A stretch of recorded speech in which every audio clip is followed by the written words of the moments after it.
Hey, it's Greg Smith, aka Dr. Frankentosh, and today we're going to be breaking down, tearing down, and disassembling a classic iBook G3 keyboard. We'll be right back after this.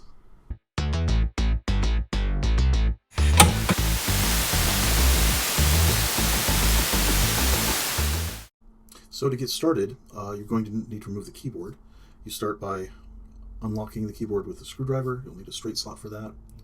And then these two latches at the top, you pull back, they're spring-loaded, pull them back, and it should pull right up. There you go. Now, underneath, carefully lift this up and out of the way. You'll see there's a PCB here. Sometimes you'll see an airport card here, and you'll need to remove it with the screws. And up here, this is the antenna for the airport. Now, your keyboard is connected to the PCB with a little piece of tape here, and if you pull up gently on it, it'll come right out of the PCB, and there you are. Good to go. So now you should be able to start your project. So I've been trying to figure out the safest way to remove these keys, or the keycaps. And so far, the best thing I've been able to find is to start at the top of the key and pull up until it snaps. And you should see that the key has been pulled off. It's intact. All the pieces, parts of the butterfly are all intact as well. And hopefully, when it comes time to put the key back on the keyboard, it's just a matter of snapping it back in place. And there you go. One thing to notice is that the arrow keys, and it looks like the function keys as well, have a slightly different design, and that they're sideways. So the butterfly is horizontal instead of vertical, and when you remove the key, you should probably do it from the side, and it'll come right off. I'm hoping that all four of them are the same, and they don't change orientation. And it should maintain the butterfly effect on the key. Yeah, looks good. This one looks like I screwed up. I think I can probably reconnect it if I have to. And then this guy over here.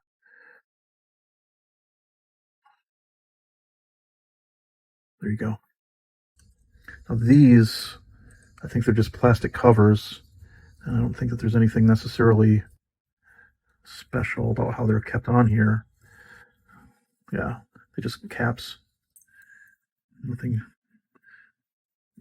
special here. And what's important to notice is that these plastic bits here, they connect to the middle bit up here, like they hook in, and then the secondary one hooks here. But these are supposed, there's a little hook here on this both sides, and they click into here, and that creates this sort of butterfly effect, so that when you can see that this rubber piece pushes the key up, and then these together hold the key from going too far up. Okay, so here's the full keyboard, completely uncapped, and now I'm going to take the little butterfly bits off and try to save those as well. So while taking these butterfly bits off, I wanted to talk a little bit about how they can be a challenge. What you want to do is disconnect the horseshoe first, and it's not going to want to let go, and that's because as it lays flat, there's not enough room for it to flex. So you kind of have to lift up on the bottom of the horseshoe and then push in, and always use plastic against plastic, don't use metal against plastic. And then as you push it in, also get underneath it. So there you go. So that's popped up, and then get the other side out, and then slide it backwards so that you can unhook down here, and then the butterfly comes off. Okay, so let's put these back on and see how that works. So here's the body, and at the bottom there's a little bevel. It faces up. Look at the horseshoe, and it also has bevels, and they face up. No, they face down. Bevels face down on the horseshoe. Then we connect the body to the horseshoe like that, so it spins nice. And then to put this on, we flatten it and push the bottom into its slot. You may notice that the top is slightly up, and then we squeeze the horseshoe and it's in, and that is good. And then to put the key back on, any of the keys, you have to find its center, and it should just snap right on. And to take it off, we pull from the top, and it should slide right off. Okay, so here's the cable, or the flexible PC, and it's glued to the chassis. You can see it's actually two different flexible wires. I might do well to use heat here. So I am applying some heat here, and you want to be careful when you're around plastics not to overheat this. It really only takes like 2 or 3 seconds of heat to loosen up the adhesive, and then you can pull it off. And but you really don't want to overheat this, because that flexible PC or PCB will melt, and you'll have ruined your wires. Yeah, see, it's letting go now. That's nice. Yep. Didn't take much heat at all, just enough to loosen it up. Okay. Now I'm going to peel this white paper layer off, and it should reveal the circuit board underneath. And I can feel it, like there's some resistance here. I'm not sure where that is coming from. And I'm guessing it's some glue. So I'm going to apply a little bit of heat. Not a lot of heat. Just enough to loosen it up. Nice. And those here, over here there's an LED. Once again, just a little bit of heat.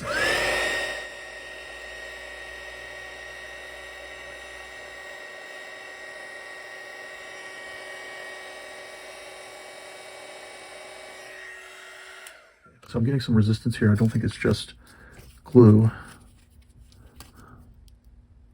Yeah, it is. It's glue. All right. Put a little heat here on the back end.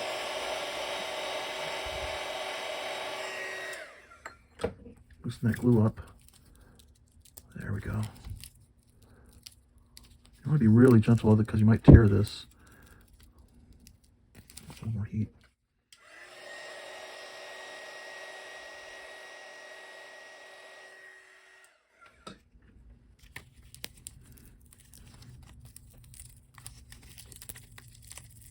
There we go.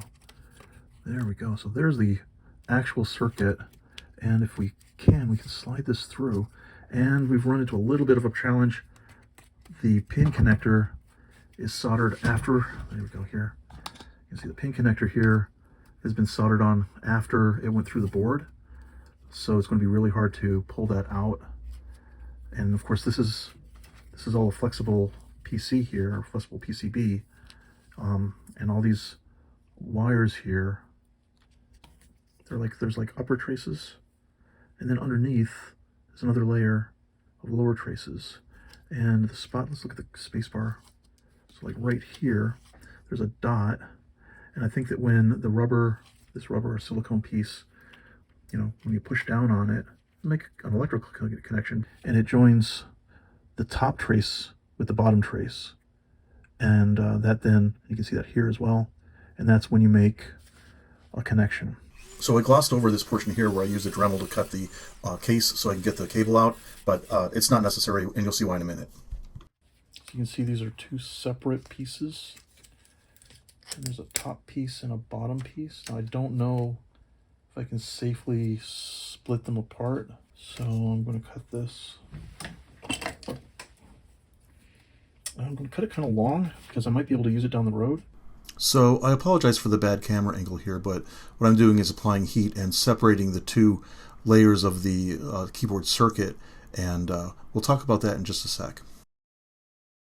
Now you can see there are two layers to these membrane keyboards, and the bottom layer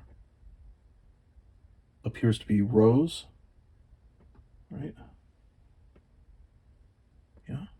And this goes across and then up here, and then it connects all of these together in a separate row. It's very interesting. It's not a strict row column relationship. Like here's one row, but it's, they're not like here. These are the function keys at the top, and over on the right.